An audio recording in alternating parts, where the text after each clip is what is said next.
मेरा अपना ये मानना है कि अगर आप चैन चाहते हैं तो आप अपने आप को किसी बेचैन आत्मा के हाथ में सौंप दीजिए। कभी कोई आशुतोष राणा आप भी तो नहीं थे ना, किसी महेश भट्ट साहब ने आपके ऊपर विश्वास किया ना, किसी तनुजा चंद्रा ने आपके ऊपर विश्वास किया ना। कोई व्यक्ति कहे कि मैं सेल्फ मेड हूँ, आप सेल्फ मेड नहीं है। कहीं ना कहीं किसी व्यक्ति ने आपको एक सहारा दिया है, अवसर दिया है। सदैव सजग, सतर्क और सृजन से भरा हुआ रखें कि आप सच्चे रहिए। अच्छे बुरे का फैसला उनको करने दीजिए जिनके लिए आपने सिनेमा बनाया है। मैं ये मान के चलता हूँ कि अगर समर्पण करना हो तो किसी भक्त के जैसा करें, और अगर साधना करनी हो तो किसी ज्ञानी के जैसी करें। क्योंकि ज्ञानी और भक्त के बीच में जो अंतर होता है वो यही होता है कि ज्ञानी कहता है कि पहले मैं तुम्हें जानूंगा फिर तुम्हें मानूंगा, और भक्त कहता है कि मैं तुम्हें मानता हूँ, अपने आप जान जाऊंगा। जब आप हमें देखते हैं तो हम देखने योग्य हो जाते हैं। जब आप हमारी प्रशंसा करते हैं तो हम प्रशंसनीय हो जाते हैं। जब आप अपनी शक्ति हमें प्रदान करते हैं तो हम शक्तिशाली हो जाते हैं। 16 January, 1 to Cha Cha Cha. See you in theaters. 1 2 चा चा चा, ये हमने हाँ नहीं. जी जी जी 1 2 Cha Cha Cha Cha Cha Cha Cha. Okay, यहाँ पर एक म्यूजिकल राइम भी है। Yes. और अभी तक आप लोग समझ चुके होंगे, हमारे साथ है आशुतोष राणा सर और साथ ही नायरा बनर्जी द दीवा। और मैं महानायक बोलूं, विलेन बोलूं, द फेवरेट विलेन बोलूं सर, अब तक सबसे ज्यादा कौन सा वर्ड सुना है? नहीं, मुझे ये बताओ कि मतलब अभिनय में कौन कितने रंग होते हैं? सर 9 रस होते हैं। ठीक है, जी तो 9 रस में अलग अलग रस वाले को अलग अलग एक्टर को करके बताओ। बिल्कुल। नहीं बताओ। नहीं बोलो। पॉसिबल ही नहीं है। तो जब बिल्कुल पॉसिबल भी। नहीं तो उन सबको क्या कहेंगे हम? नायक हैं, बिल्कुल हैं, एक्टर एक्टर कहेंगे, हैं। है ना? जी। और तो बट अब ये निर्णय करना है हम्म, आपको कि आपको कलाकार से बात करनी है या अदाकार से बात करनी है। जी बिल्कुल इनके बीच में क्या अंतर है? सर, अंतर तो बहुत ही बड़ा है, लेकिन आपको जितना हमने हर रंग में पसंद किया ना, तो बस, हर तो फिर रस में अभिनेता पसंद गई किया है। है। जी बिल्कुल। अ, तो यहाँ पर बिल्कुल कॉमेडी रोलर कोस्टर राइड है। स्टार्टिंग में ही हमने थोड़ा सा देख लिया, म्यूजिकल ट्विस्ट भी है। सर, सबसे पहले मैं आपसे स्टार्ट करना चाहूँगी। आपने हमको स्क्रीन पर बहुत ज़्यादा इंटेंस रोल से डराया भी है, कभी-कभी हम लोगों को हँसाया भी है, लेकिन यहाँ पर प्रॉपर्ली आप हँसाते हुए दिखेंगे। तो ये जो एक शिफ्ट है, लोगों को भी बहुत बेसब्री से इंतज़ार जी, है। ये मुझे भी बड़ा बेसब्री से इंतजार है इस किरदार का। 1 2 चाचा में जो वेद चाचा का कैरेक्टर है, ये मैंने ईमानदारी की बात है कि अपने इतने लंबे फ़िल्मी करियर में ऐसा अतरंगा किरदार नहीं किया। हुँ, ये बहुत ही डिफरेंट और अनप्रेडिक्टेबल कैरेक्टर है, जो वेद चाचा का कैरेक्टर है। और हुँ, सबसे अच्छी बात ये है कि इस पूरी फ़िल्म में जितने भी किरदार हैं, वो अपने आप में बड़े अनोखे और आज के जीवन में हमको गाहे-बगाहे सड़कों पे चलते हुए मिल जाएँगे। हुँ, ऐसे वाले कैरेक्टर्स हैं। तो ये अपने आप में बड़ी अद्भुत यात्रा रही हमारी 1 2 चाचा में, ये जो वेद का किरदार करने वाली बात है।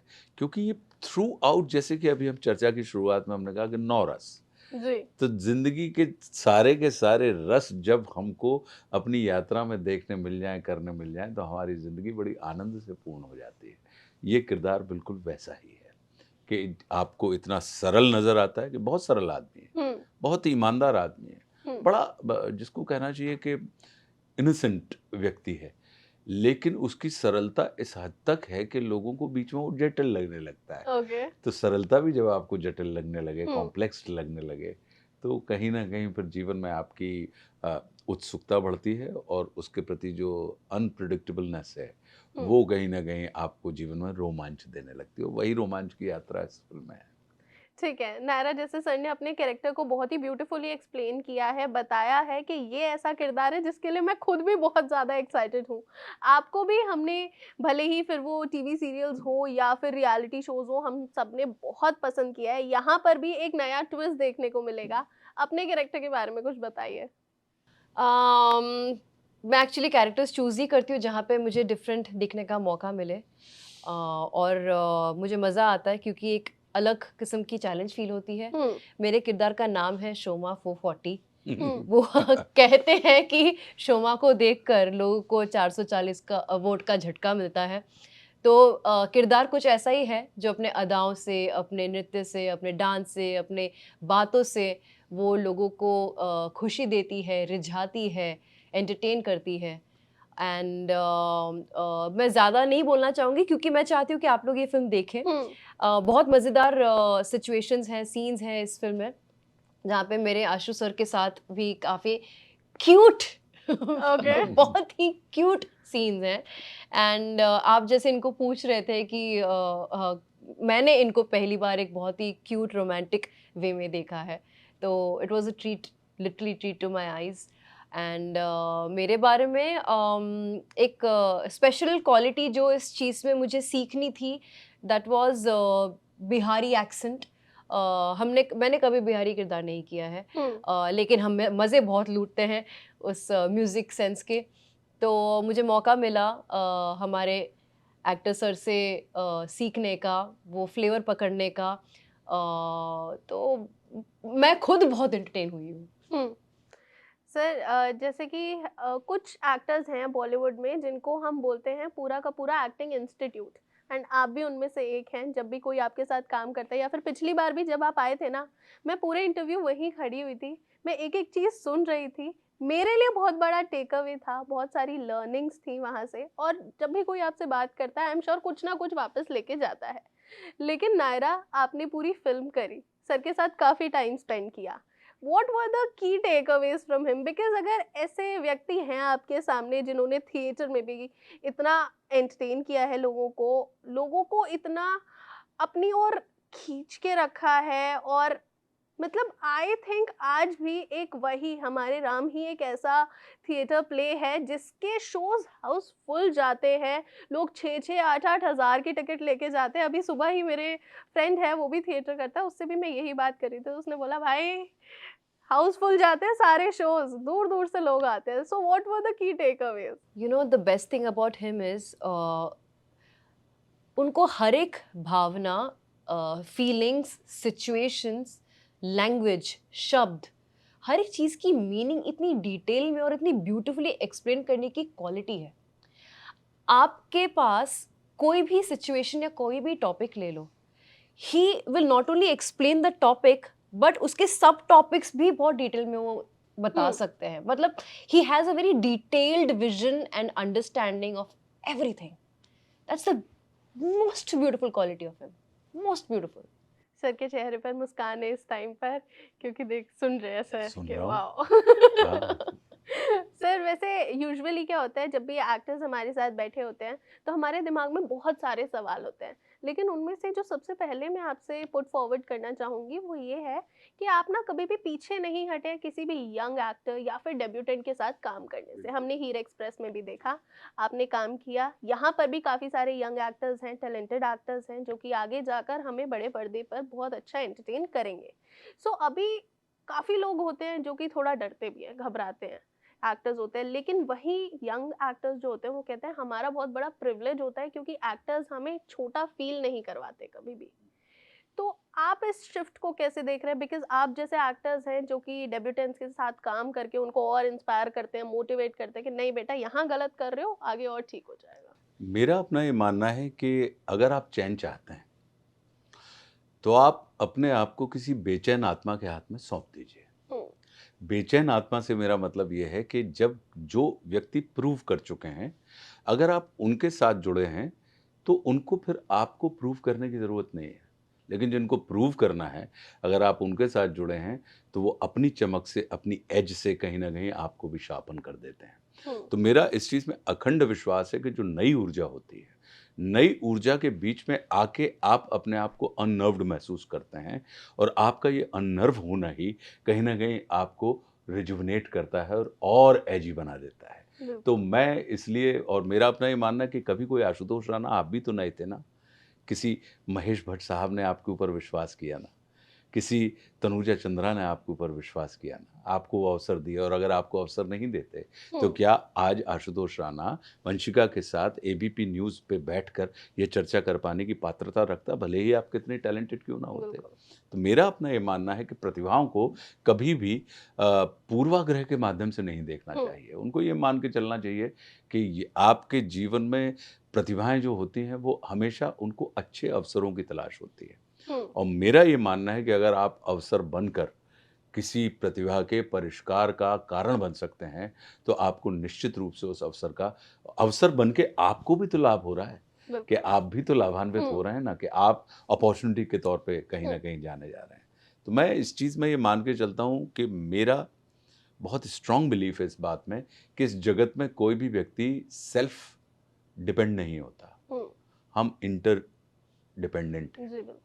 तो जो हम परस्पर निर्भरता का जो सिद्धांत है, कोई व्यक्ति कहे कि मैं सेल्फ मेड हूँ, आप सेल्फ मेड नहीं हैं। कहीं न कहीं किसी व्यक्ति ने आपको एक सहारा दिया है, अवसर दिया है और कहीं न कहीं आपको दिशा निर्देश, मार्गदर्शन या सहयोग या सांत्वना कुछ भी दी हो, लेकिन आपके निर्माण में किसी व्यक्ति का योगदान है। तो जब आपके निर्माण में किन्हीं व्यक्तियों का योगदान है और आप उनको इतना फॉन्डली याद करते हैं, उनके प्रति आप ग्रैटिट्यूड से भरे रहते हैं, कृतज्ञता से भरे रहते हैं, तो अगर आप भी किसी के निर्माण में इतने से सहभागी हो पा रहे हैं, तो निश्चित रूप से ये आपके आनंद का और ये ऋण चुकाने की बात है। हम्म, मेरा अपना ये मानना है और स्वार्थ भी ये है कि जब भी कभी आप नई ऊर्जाओं के साथ आते हैं, तो वो आपको कुछ नहीं पता होता। मैं अभी इनसे कह भी रहा था कि मैं इनके लिए होम ग्राउंड हूँ, हम्म, वानखेड़े स्टेडियम, हम्म, इनका होम ग्राउंड है। हम्म, मेरे लिए आप ऑस्ट्रेलियन पिच हैं। मुझे ये नहीं पता कि आप किस तरीके का ये पिच कैसा बिहेव करने वाली है। हम्म, तो किसकी स्किल ज़्यादा अच्छी होगी? बिल्कुल सही बात। उसकी स्किल वो आपको ऑन टोज रखेगी, वो आपको अलर्ट रखेगी, वो आपको लेट बैक नहीं होने देगी कि आप लेट बैक हो गए हैं। हम्म, आपको अन्यथा हम गफलत में ही मार खाते हैं। तो मेरा ये मानना है कि जो भी ऊर्जा, जो भी आपके संपर्क आपके जीवन में आपको ऑन टोज रखें, हम्म, सदैव सजग, सतर्क और सृजन से भरा हुआ रखें, हम्म, आपको उनके साथ काम करना चाहिए। आप इतिहास में मत जाइए। या तो आप बने-बनाए इतिहासों के पन्ने पढ़ते रहिए या फिर कुछ ऐसे लोगों के साथ जुड़ जाइए जो इतिहास रचने का, लिखने का काम करने वाले हैं। बिल्कुल। तो मैं उसमें स्ट्रॉन्ग बिलीव करता हूँ। इसलिए मैंने वो कभी नहीं सोचा कि कौन नया, कौन पुराना। गंगा गंगोत्री से निकलती हैं और हर स्थान पे उनका अपना कलर होता है। बिल्कुल। लेकिन वो स्थान बदलते हैं, स्थितियाँ बदलती हैं, परिस्थितियाँ बदलती हैं, लेकिन गंगा के साथ हमारा जो संबंध होता है, वो नहीं बदलता, वो एक सा रहता है। तो मेरा अपना यही मानना है कि ये तो हमारी, आपकी, सबकी जो भी एनर्जी है, जो भी क्रिएटिव लाइन है, ये एक एक स्रोत है जो लगातार बह रहा है। अब आप किस घाट पे हमारी और आपकी मुलाकात होती हो, किस घाट से किस घाट तक हमारा साथ होता है, हम्म, अगर वो साथ आनंदपूर्ण है, तो मैं उस चीज़ में मैं यात्रा का आनंद लेता हूँ वंशिका। मैं कभी भी इन चीज़ों का पक्षधर नहीं रहा और मैं ये मान के चलता हूँ कि प्रकृति ने जब मुझे इतना कोऑपरेशन दिया है, लोगों ने जब इतना सहयोग हमारे जीवन में दिया है और अगर आज आप इस स्थिति में हैं कि आप पुरानी परंपराएँ देखने लगें, तो आप भी सहयोग बना के उस कर्ज से ऋण हो जाइए, उस ऋण से मुक्त हो जाइए। तो मैं उसमें विश्वास रखता हूँ, इसलिए मुझे कभी उस बात की चिंता नहीं रहती। मुझे इस बात की कंसर्न रहती है, हम्म, वरी नहीं होती। कंसर्न रहती है कि ये फ़िल्म हमारे हिस्से में आई है और ये मोमेंट हमारे हिस्से में है। हमें ये नहीं पता कि हम कितने ब्रिलिएंट होंगे। हम्म, ब्रिलियंस का कोई पैमाना नहीं है, लेकिन ऑनेस्टी का पैमाना है। तो कितना अच्छा हूँ मुझे नहीं पता, लेकिन इस मोमेंट में मैं पूरा सच्चा हूँ, ये मेरे हाथ में है।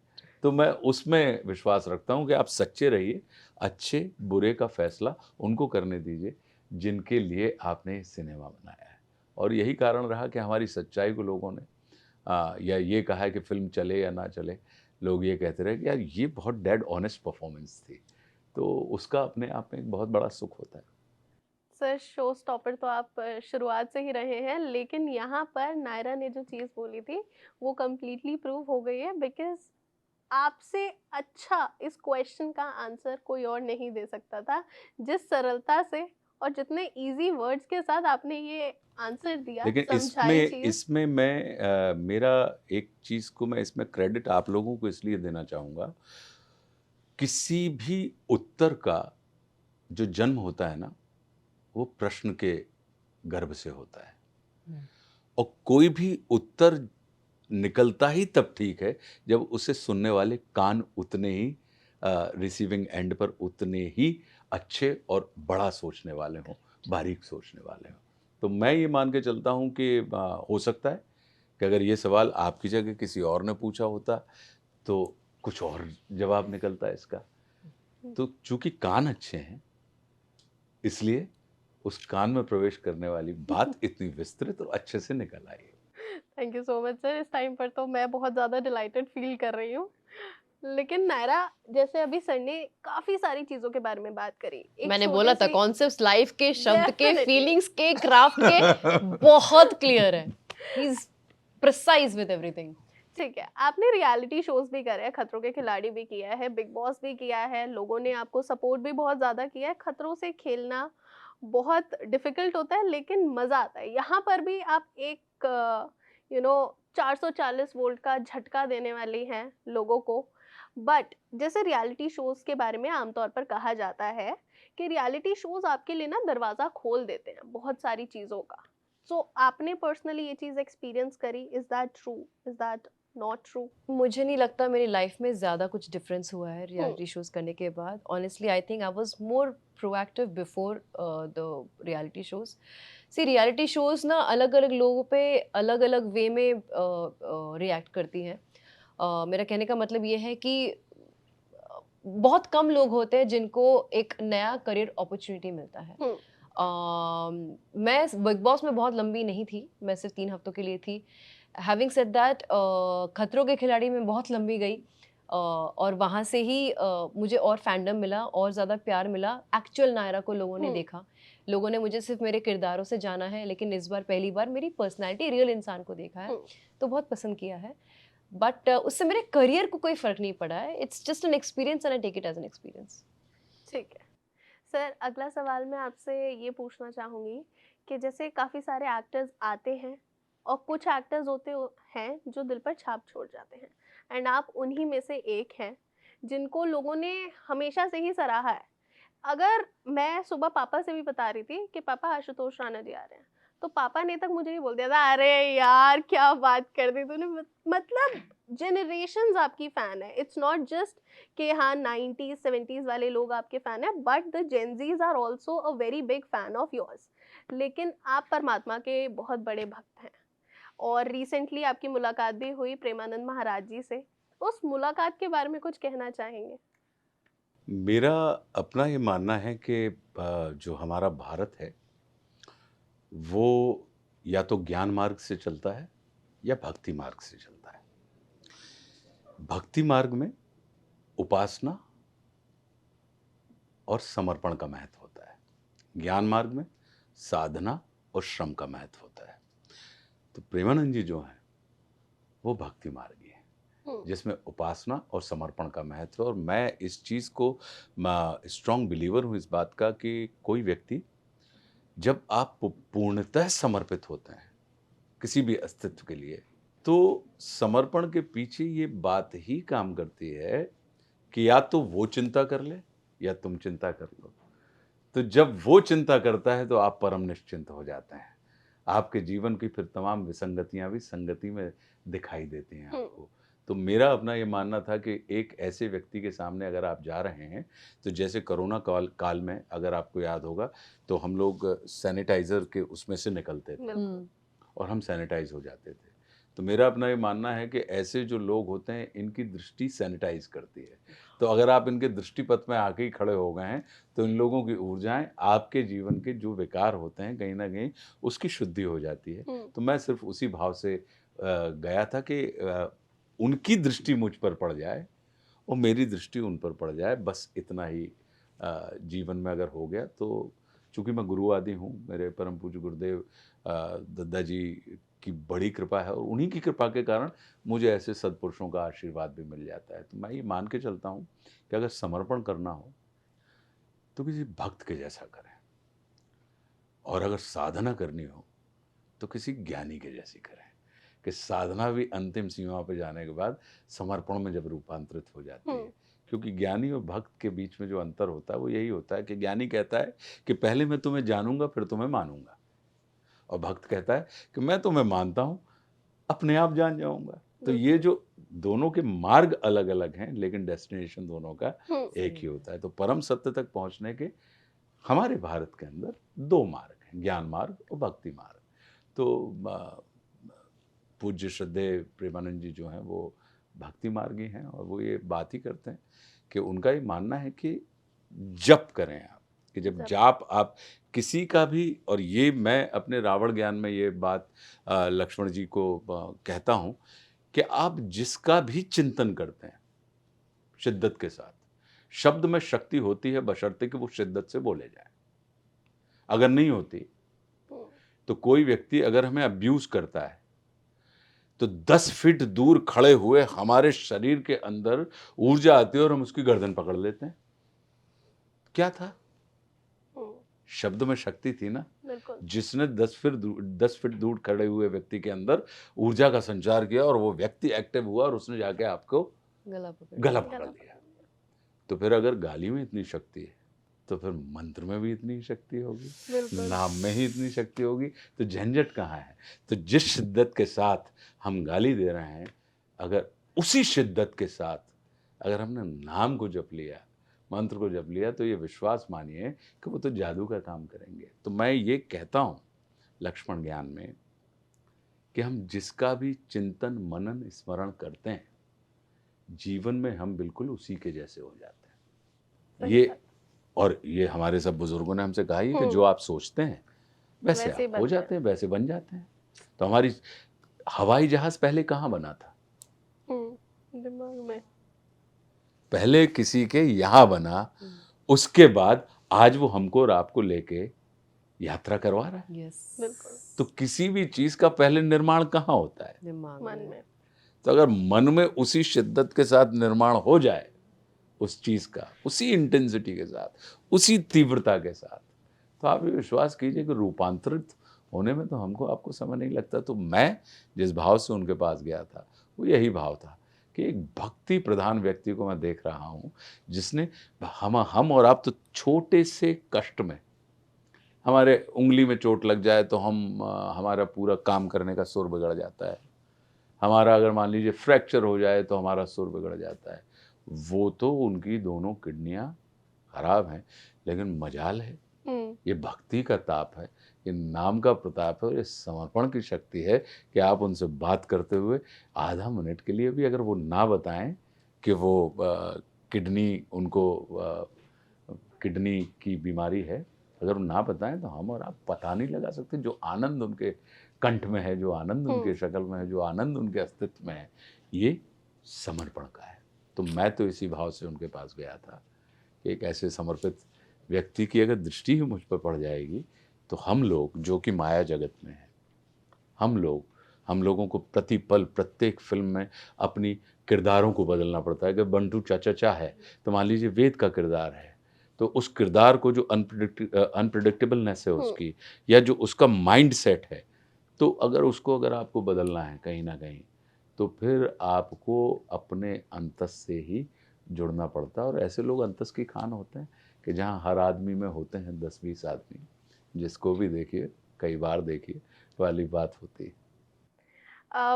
मैं इसी के साथ ये चीज़ ज़रूर बोलना चाहूँगी कि मेरा जो ज्ञान का पिटारा है ना, वो थोड़ा थोड़ा भरा है लेकिन बहुत ज़्यादा खाली है, लेकिन हमारे पास टाइम की थोड़ी सी कमी है। और इसी के साथ मैं आप लोगों से रिक्वेस्ट करूँगी कि जो भी आप लोगों के चाहने वाले हैं और जो लोग असली सिनेमा और जो लोग थिएटर में हंसना चाहते हैं, वो लोगों से प्लीज़ एक बार लास्ट मैसेज दे दीजिए कि प्लीज़ आइए थिएटर्स में मूवी देखिए।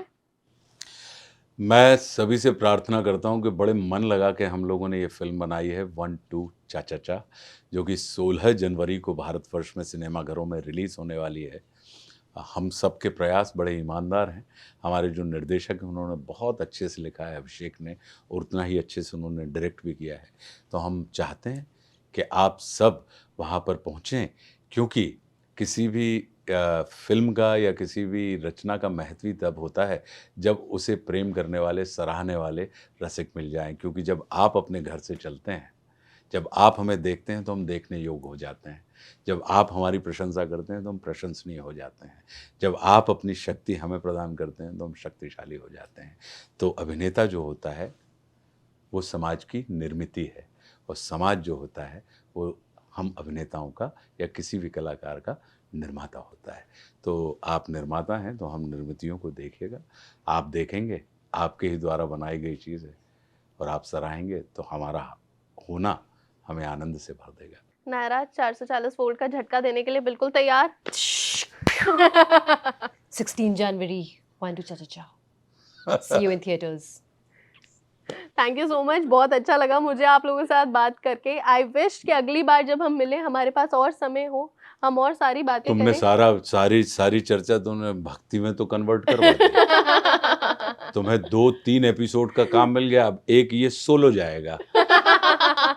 डिजिटल की दुनिया है। लाए थे बेचारे हमारे वंटू चाचा वाले, लेकिन आपने हमारे प्रिय विषय को छेड़ दिया।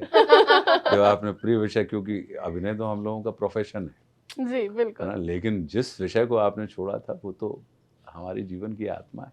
पर हम तो बहुत घंटे इस बारे में बात कर सकते हैं, really. जी एक बिल्कुल। कहाँ से कहाँ तक we can speak about this. Thank you so much, अभी के लिए धन्यवाद। मुझे बहुत अच्छा लगा आप लोगों से बात करके। I wish you all the very best for this roller coaster ride, because comedy के तो हम सभी दीवाने हैं। यस। नहीं, लेकिन देखिए फिल्म में अकेला सिर्फ हंसना ही कॉमेडी नहीं होती, बिल्कुल आनंद के कई रूप हैं। आप फिल्म में अगर थके हुए घुस रहे हैं और अगर आप वहाँ से आनंदित होकर आते हैं, आवश्यक नहीं कि उधर पे आप सिर्फ ठहाके मार मार के हंसें। बिल्कुल। कभी कभी खुश आप हो। मुस्कुराते हैं, कभी कभी आप ताली बजाते हैं, कभी कभी आप बिल्कुल एकदम गंभीर हो जाते हैं। तो ऐसी तमाम 9 के 9 रसों की यात्रा आपको उसमें वंटू जाएगी। चाचा में मिलेगी। यस। ठीक है, thank you Thank so you. Much. Thank you.